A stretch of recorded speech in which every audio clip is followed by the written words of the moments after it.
I need to ask people a question out there, something. How smart are these Venezuelan gang members? You come to the United States to cause all of this chaos and don't expect Donald Trump to do anything. And Joe Biden and Kamala Harris let all this go down. I'm going to show you what's kind of chaos that they're causing, what type of problem they're causing. And when we try to say something, we told you Trump warned us, you didn't listen. Let's get this. Let's get this right now. Men arrested for beating and robbing a Dallas woman last month are members of a Venezuelan street gang. 4 out of 5 suspects for the September robbery are now in custody. 3 of them were arrested after a tense standoff in Irving yesterday afternoon. Police caught up with them because the first guy to be arrested ratted the rest of them out.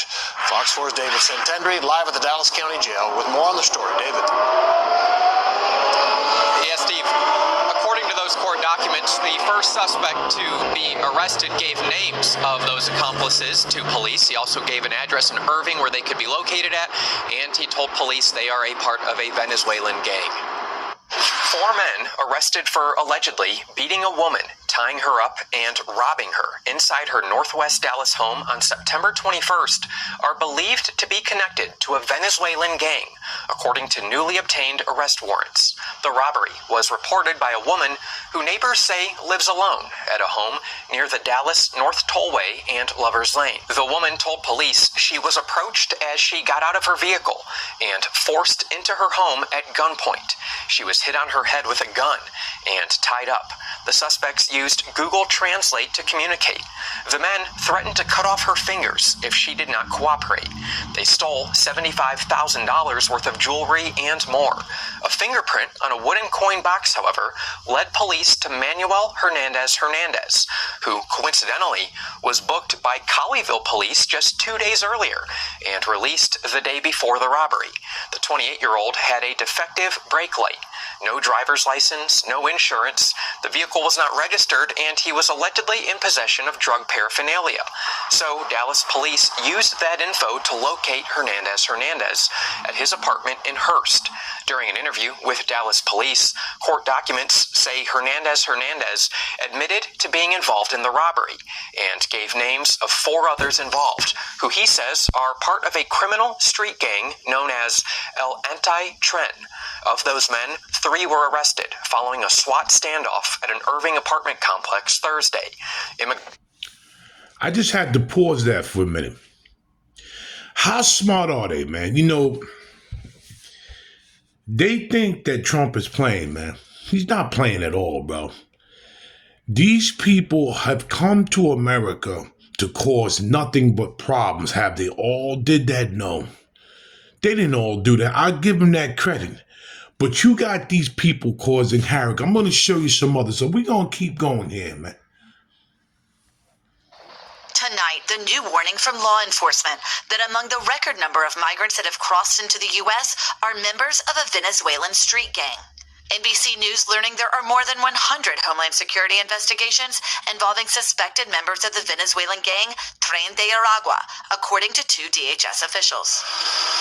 In the past week, the NYPD says a suspected member of the Venezuelan gang shot 2 of its officers. So we know that he entered the country illegally.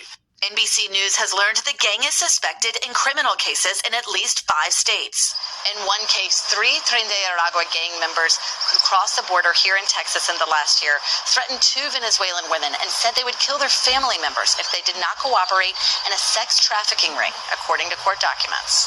The women ended up in Baton Rouge, and police say they were forced to have sex with up to 4 men a day in this apartment building. How big of a threat is Tren de Aragua? I mean, they are a grave threat. The NYPD's Assistant Chief Jason Savino tells us they often know very little about the gang members. I've heard it referred to almost as a ghost criminal. Everything about that individual could potentially be misrepresented. And why does that make them dangerous? Because if you come here and we can't even track you, we're not even sure of who you are. All of it adding to the growing questions about the vetting process at the border. Venezuela is one of several countries that will not share criminal records of its citizens with U.S. authorities doing migrant background checks. because we cannot validate their criminal record history, typically unless we get it from Interpol or they already have a criminal record inside the United States. We won't know who they are. The vast majority of migrants have no criminal background. Though former President Trump is calling attention to recent high-profile crimes police say were committed by migrants. Migrant crime, it's a new category of crime. An NBC News review of both administrations' track records reveals roughly 64,000, or 2% of migrants encountered in the Trump administration were found to have criminal records. Under the... I paused that for a minute. Now, they think Trump is playing, man. And we have to live with these people doing these heinous crimes, man. And then you have a lot of people advocating for these people. You know, they was trying to get a shelter closed down and was trying to get a lot of these, Venezuelan people out of there, these migrants out of there. And do you know you have a lot of American people from this country that's advocating for them, that was standing in front of the shelter. They stood in front of the shelter and tried to block the cops from getting these people out. So in one of my videos, I said, America's broke into two. We're broke into two places, man. Let me show you some more stuff. So I know that y'all have heard of Tren de Aragua, because remember when they said that the motorcycle group Hells Angels was headed to Aurora, Colorado, because Tren de Aragua had taken over an apartment complex? Well, turned out to be a rumor. But they are like MS-13 on steroids, and they are now in 16 states, including Montana and Wyoming. They are running sex trafficking and drugs out of Memphis, Nashville, Knoxville, Chattanooga.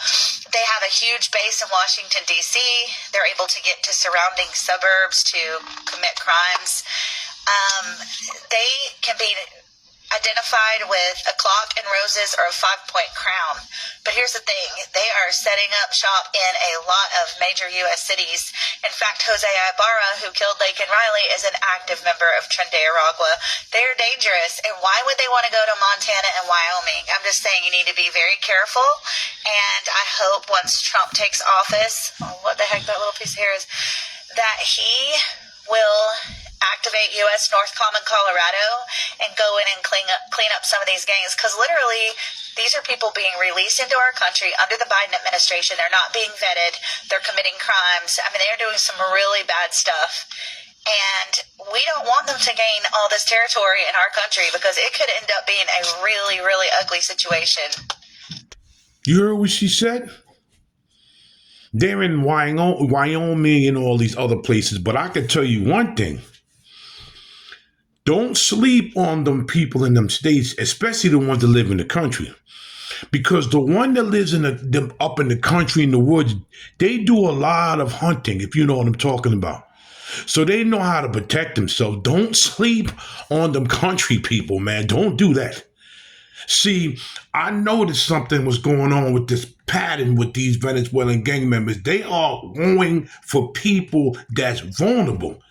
They don't go deep into the projects or deep into the woods upstate where you have, as they will call, rednecks, the most best people in the world. But if you mess with them rednecks, you're going to find yourself in a whole heap of trouble, man. You notice they're only going after people that's vulnerable. They're not going for these rednecks, man, or going for deep into the projects. They tried that in Brownsville, Brooklyn. 5 of them went to Brownsville, Brooklyn. I don't know what they was thinking about, but they went to Brownsville, Brooklyn. They tried to mess with one person in a chicken spot and got surrounded by a whole bunch of brothers. And them brothers said, "Do you know where you at?" So what we're going to do, we're going to spare you. We're going to give y'all 1 minute to get up out of here. And don't come back to Brownsville, Brooklyn. And they left. Because them brothers had to show them where they was at. They only mess with people that's vulnerable. Let's see if we can get some more.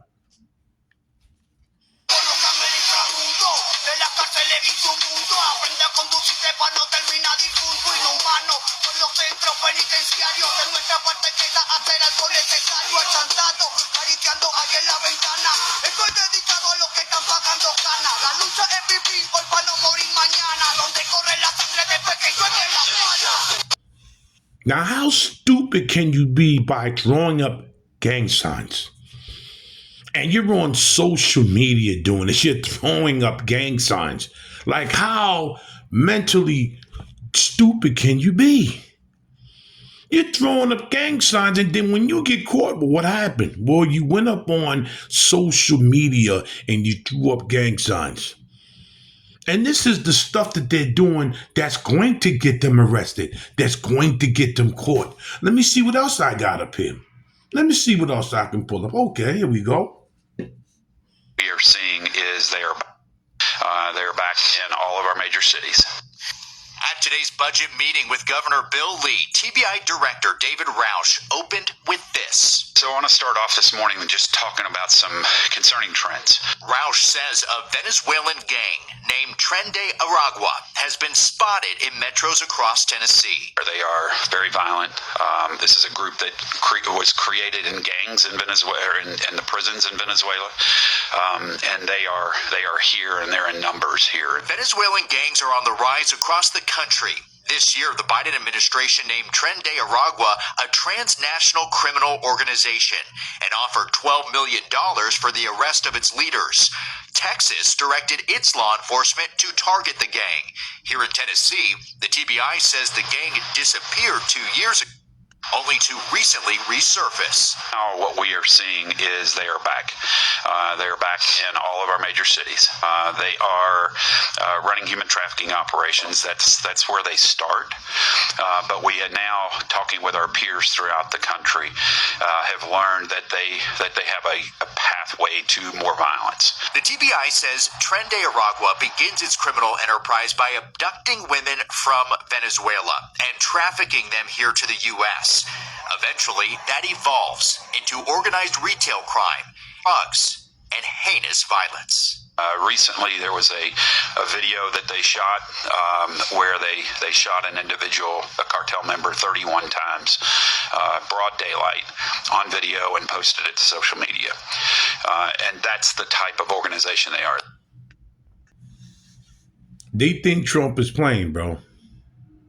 And they doing stuff like this, and they really think they're going to get away. You know, and you, as the president right now, still Biden, you was the one that let them come here. Now you're going to, put out $12 million to arrest these people. You was the one that told them they can come. You knew that they was going to come with the other people.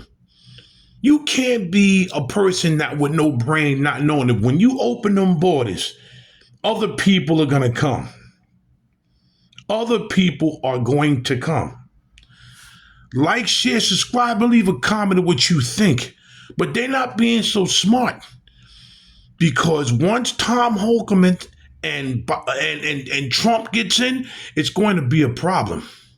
This is Big Hawk. I'm out.